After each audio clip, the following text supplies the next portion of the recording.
Like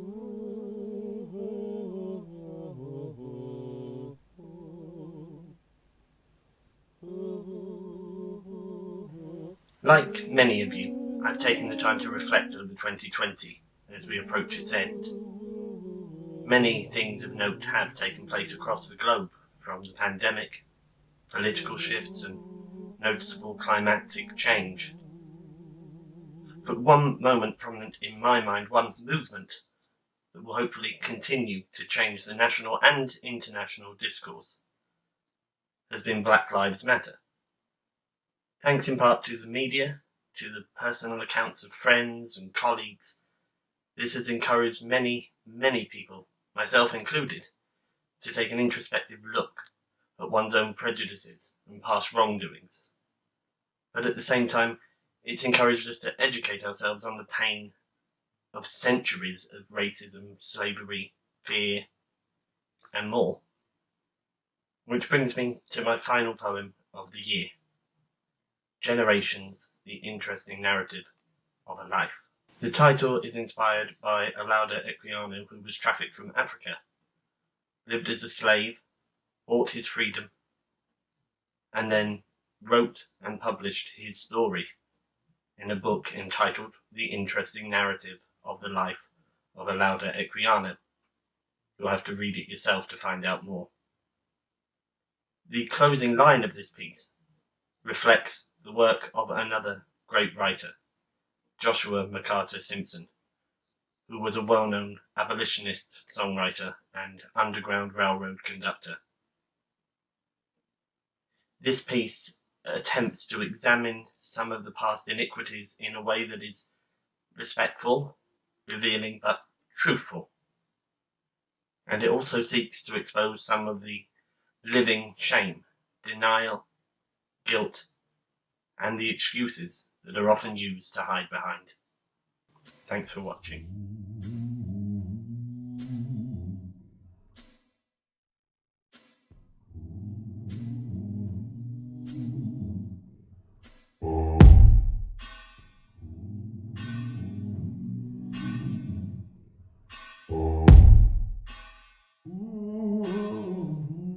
The interesting narrative of a life, torn from a homeland, human to commodity, branded and brutalized and changed to a desensitized oddity.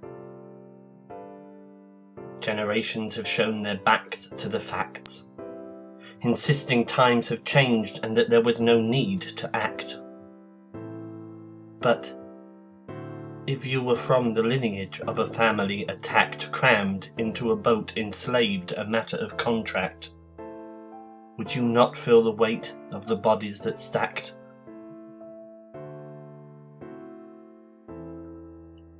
The interesting narrative of a life, ripped from some comfort, alive to walking deceased, purchased and peddled, and the price of humanity never increased. Generations have penned the story their way, assisting their colour gives just them the right to relay. But if you were from a culture unable to stand up and say, forced into silence, lessoned, imprisoned by dismay, wouldn't you crumble when whipped in the heat of day?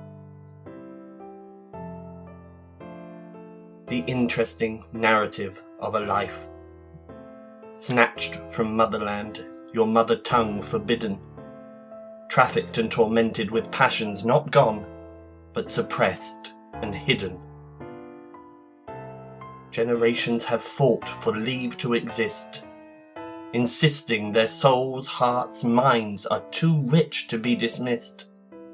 But if you were the one shackled, would you have the strength to resist?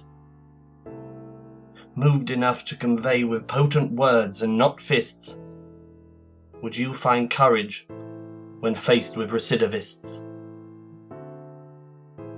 The interesting narrative of a life, pride from a birthplace, from a sense of belonging, herded and heartbroken, confronted with hate in spite of no wronging.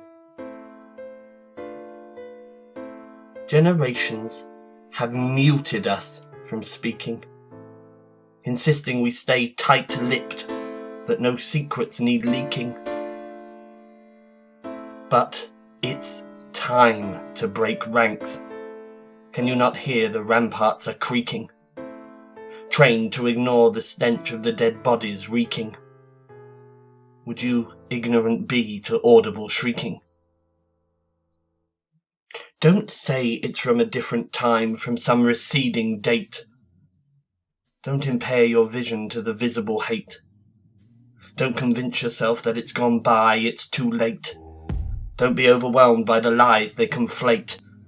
This was inhuman insanity, not fiction or fate. Let's educate ourselves and move forward together, never forgetting the pain or those lost to stormy weather, but insisting with every stroke of the hour from now until forever, no one will be made to unlove or their ties to sever, that no being should need right, no master, never.